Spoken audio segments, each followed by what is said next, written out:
Si tout va bien, au moment où vous trouverez cet épisode en ligne, fin juillet, je serai déjà loin de la radio, affalée, pépère sur une chaise longue, en connexion mystique avec le chant des cigales.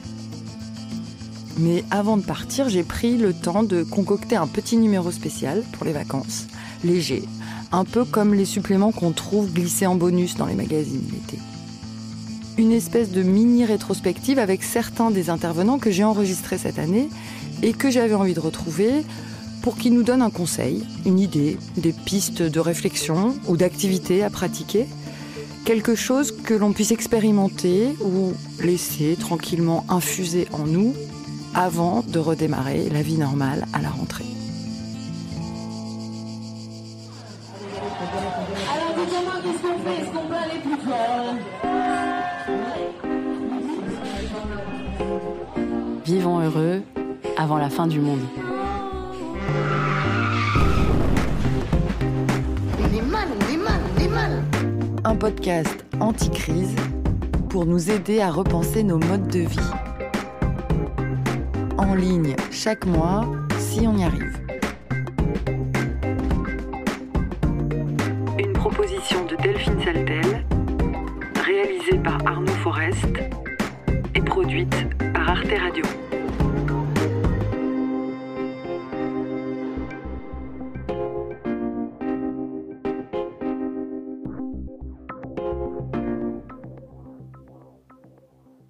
La première personne que j'ai recontactée, c'est le réalisateur et scénariste Anis Rali, que l'on a entendu cette année dans un épisode sur l'alcool, où, je ne sais pas si vous vous souvenez, il déboulonnait point par point notre mythologie nationale autour du bon vin.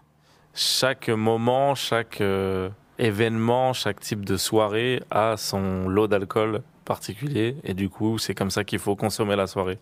Et je lui ai demandé si, en matière de vacances, il pratiquait le même art du contre-pied.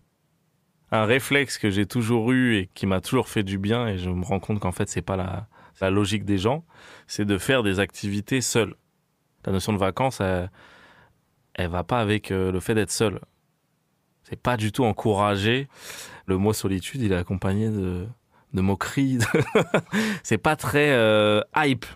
Alors que pourtant, il y a plein d'idées dans la notion de vacances qui peuvent se bonifier dans la solitude, quoi.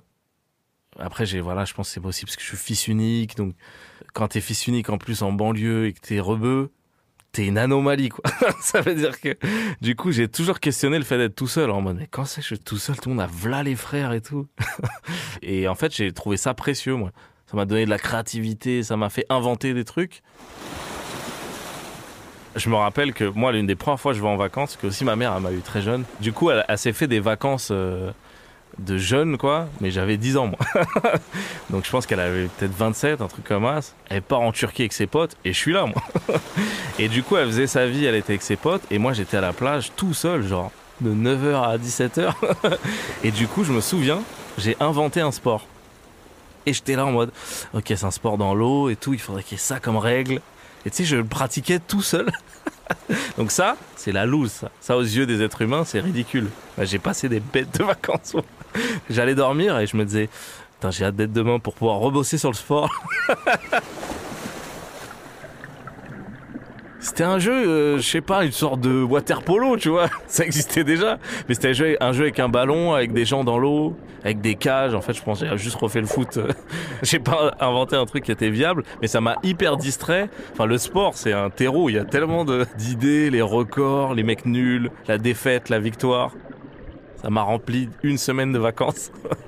Tout seul. Juste avec l'imaginaire, quoi.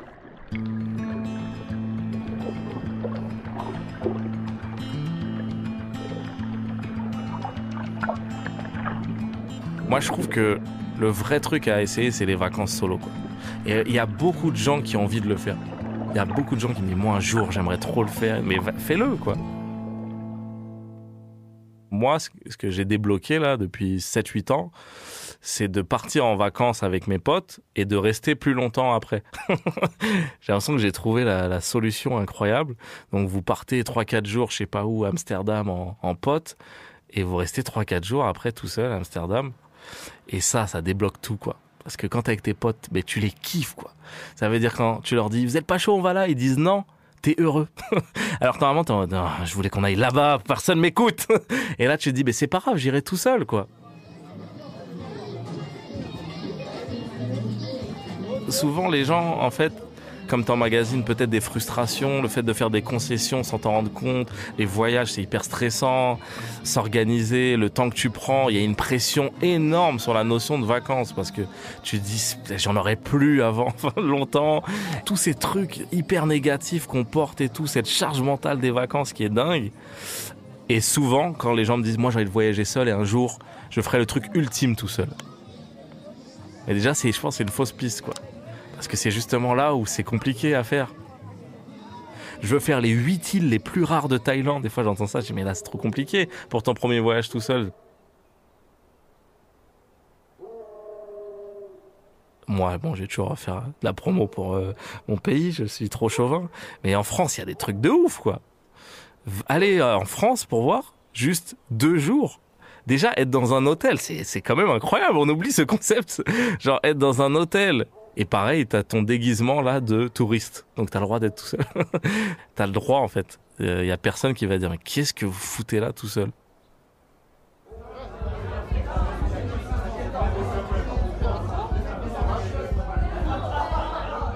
S'émanciper on est obligé de rencontrer quelqu'un. Ça aussi, j'ai l'impression que ça vient un peu empoisonner les activités souvent aussi. Parce que ça, j'ai vécu ça comme tout le monde quand j'avais la vingtaine. Ça m'a pourri beaucoup de soirées, d'événements, de genre, mais on a rencontré personne. Ah, c'était nul. Alors que non. Ça fait partie pour moi de ces injonctions qui peuvent faire que tu passes à côté, qu'en fait tu passes vraiment un bon moment. Moi, ça vraiment, c'est un truc, ça fait plus du tout partie de moi. En fait, je pense que c'est un truc de masculinisme à fond où en fait ça prenait tellement une place qui faisait que j'ai l'impression que j'étais pas moi. Je faisais semblant en mode on va draguer des meufs et tout. Et en fait, je me rends compte que maintenant que j'ai découvert seul ce qui... Des fois, de rencontrer un mec, là je parle en tant qu'hétéro, ben, c'est tout aussi bien, quoi. Genre, d'avoir parlé avec un barman pendant 30 minutes, ça m'a rempli ma jauge sociale tout aussi... Enfin, ben, moi, ça m'est déjà arrivé de me dire je pars pas d'ici si j'ai pas un numéro. Alors que c'est absurde, quoi. Et j'y arrivais et ça servait à rien, quoi. Genre, après, t'as le numéro de quelqu'un où tu t'es forcé, vous avez un peu sympathisé, le lendemain, t'as pas envie. Il n'y a pas eu tant de flirt, il n'y a pas eu tant de trucs, t'as juste un numéro froid comme ça. Donc, ça sert à rien, quoi. Ça venait juste gonfler un ego, un esprit de groupe masculin un peu toxique et tout, que je vais pas mentir, hein, dans lequel j'ai baigné et qu'il faut déconstruire.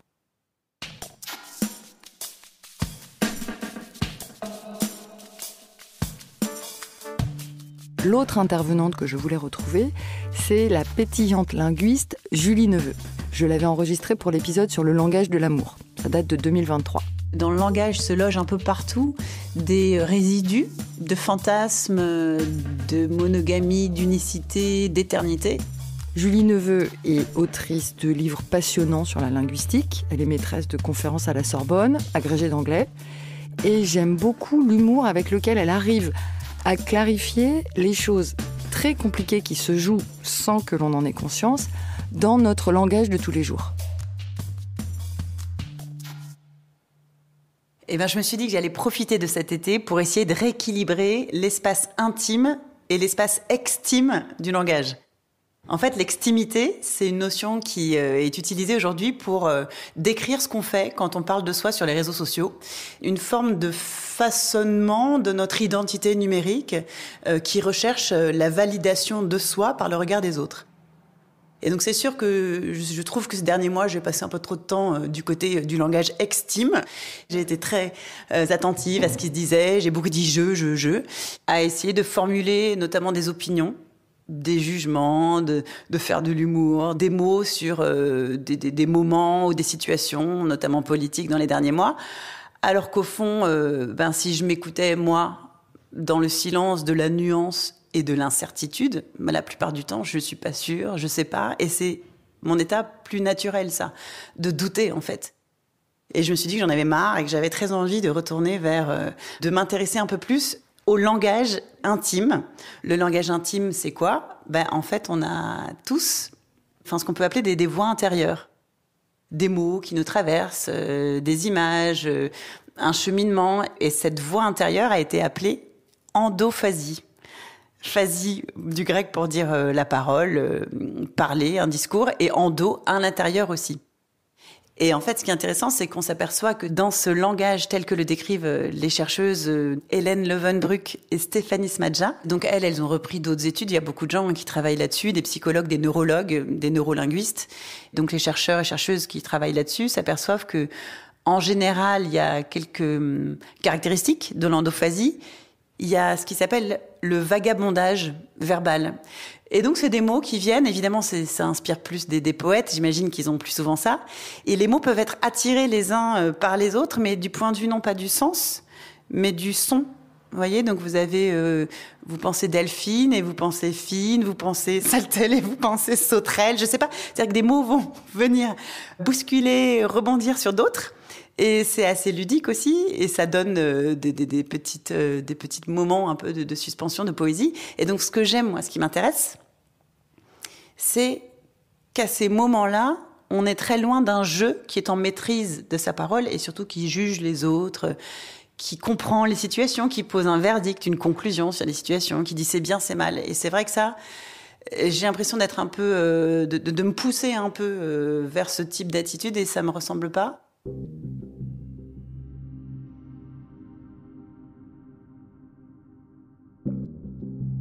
L'idée d'essayer d'être à l'écoute de son langage intérieur, donc dans cette endophasie.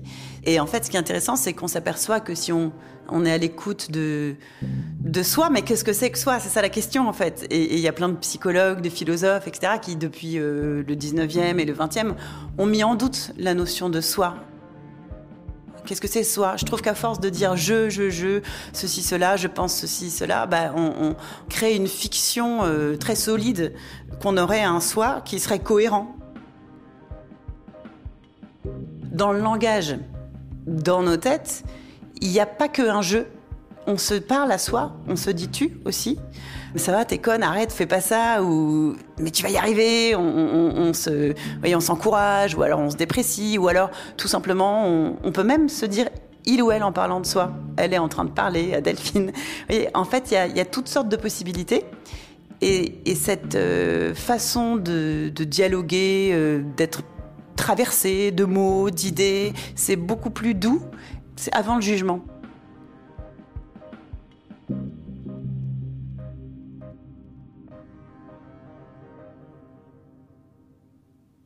Dans mes cours de littérature, j'ai enseigné des textes de Virginia Woolf et de Catherine Mansfield, qui est une autrice britannique d'origine néo-zélandaise, qui était une amie en fait de Virginia Woolf, et aussi une sorte de...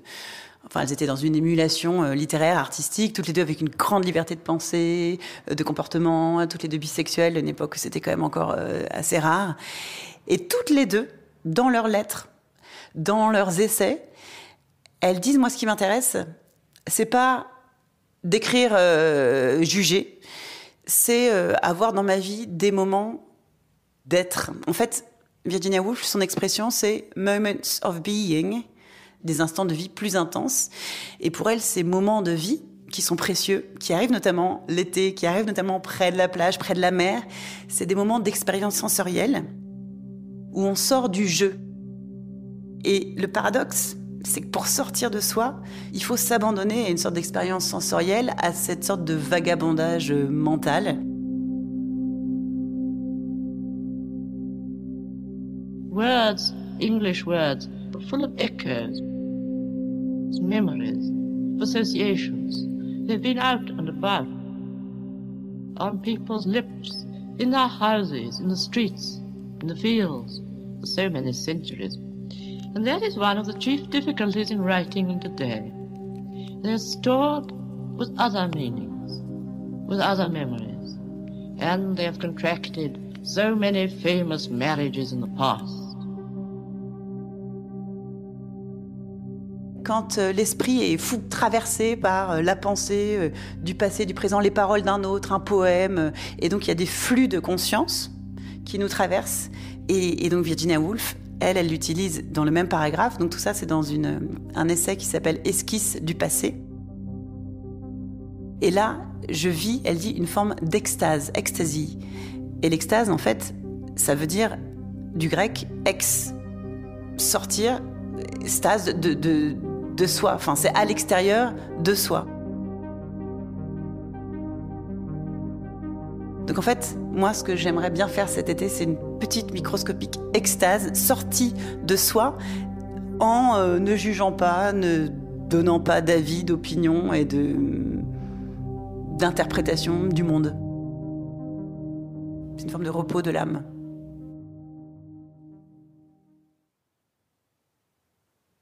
Cette histoire de voix intérieure qui, si on sait les écouter, viennent nous rappeler ce que l'on a tendance à se dissimuler, nos contradictions, nos incohérences, le fait que tout est toujours plus compliqué, plus riche que ce que l'on croit, à commencer par nous-mêmes, ça m'a rappelé l'idée géniale qu'avait eue Victoire Tuaillon en 2018 de faire un podcast où elle donnait la parole à toutes les voix qui s'agitent dans sa tête. Bonjour, on écoute le rêve du jour et la liste des tâches en cours. Un peu comme si elle avait tendu un micro à son propre cerveau. J'ai perdu toutes mes dents. Il faut les retrouver. Dans la poubelle, sous le bureau du chef, mais... Oh, je suis toute nue dans la rue. Il faut refaire la clé de la boîte aux lettres. Ça s'appelle Mental FM. C'est interprété par la comédienne Charlotte Durand. C'est toujours en ligne sur Arte Radio. Et je me suis dit que ça pouvait être une idée de le réécouter cet été pour nous aider à se brancher sur notre fréquence intérieure. D'autres voix plus lointaines hurlent quand elles le veulent et sans prévenir. Voix de peau, voix de sexe, voix d'organes. Mes entrailles me parlent. Gratte. Tapis, pipi, tapis, pipi, gratte. Bébé dedans. Bébé dedans. Bébé dedans. Bébé.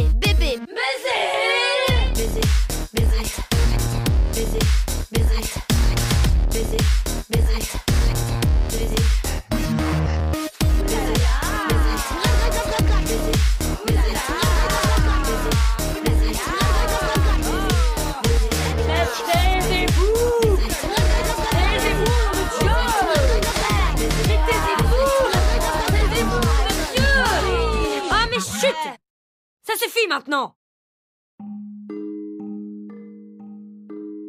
Pour conclure en douceur, je suis allée voir Zineb Fassi, la professeure de yoga qu'on a entendue cette année dans Vivons heureux avant la fin du monde, autrice d'un essai bien décapant sur sa propre discipline, le yoga, nouvel esprit du capitalisme. Et je lui ai demandé de nous recommander une position de yoga, pas trop compliquée, que chacun peut essayer de pratiquer à son petit niveau, où qu'il soit cet été. Vous allez voir, c'est tout simple, mais ce qui est intéressant, c'est qu'avec Zineb Fassi, le yoga, ça peut prendre une dimension politique. Moi, je vais vous proposer un truc, mais si ça suscite pas de plaisir chez vous, faites autre chose. Mais moi, je trouve que c'est trop agréable, juste qu'on soit debout, assise, couchée, peu importe, de prendre un moment pour prendre conscience déjà juste de son ventre. Souvent, il est très tendu, très contraint, surtout si on est des femmes qui avons l'habitude de vouloir avoir un ventre plat, etc. Prendre le temps de relâcher le ventre. Déjà, on voit qu'au niveau de la respiration, ça libère quelque chose. Et juste prendre un temps, les yeux ouverts, fermés, pour écouter, quoi. Vous êtes en ville, ça va être les klaxons, les voitures, les bruits des gens dans la rue. Si vous êtes ailleurs, ça va être d'autres environnements sonores. Mais moi, c'est un exercice que j'adore faire. Laisser l'attention devenir vraiment très diffuse. De plus essayer de saisir tel bruit, essayer de comprendre d'où ça vient, etc. Mais c'est un peu comme si on s'élargissait, qu'on se mettait un peu à disposition, à disponibilité. Alors je dis, ça a l'air un peu compliqué, mais en réalité, c'est juste s'asseoir, relâcher le ventre et écouter ce qui se passe autour de nous. Un peu comme si on était justement un peu poreux, que tout ça pouvait nous traverser sans vraiment s'accrocher à notre attention.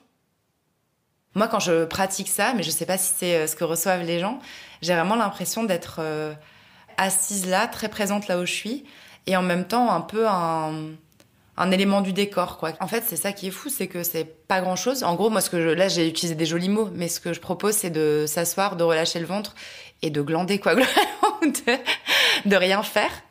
Et c'est vrai que ça paraît insurmontable, quoi, pour beaucoup d'entre nous. Ou en tout cas, ça fait peur, quoi. Ça fait peur de plus agir, de plus faire. Ça peut paraître à la fois super simple et en même temps très difficile à faire. Ça peut être des trucs dont on se fait une montagne parce qu'on a l'impression qu'il faut qu'il se passe quelque chose d'extraordinaire ou qu'il faut que, je sais pas, on ait des épiphanies à chaque fois qu'on soit assis ou que ça amène à des choses grandioses. Mais en réalité, non. Enfin, parfois, on s'ennuie pendant 10 minutes.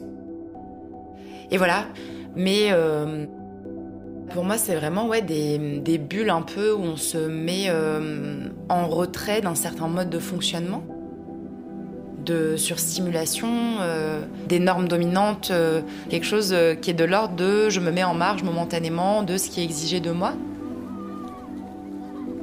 Alors évidemment, c'est pas politique au sens où ça va pas changer le monde si tout le monde se met à desserrer le ventre et à laisser son attention flotter, mais ça reste quand même des petits actes d'autopréservation où on n'est pas des personnes qui consomment, où on n'est pas des personnes qui produisent.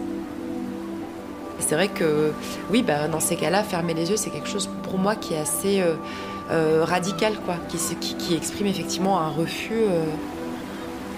un acte d'autodéfense.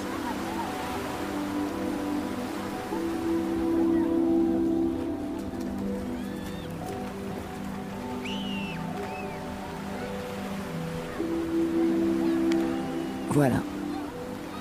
Fermez les yeux. Ouvrez les oreilles. Vivez heureux avant la fin de l'été. On se retrouve à la rentrée.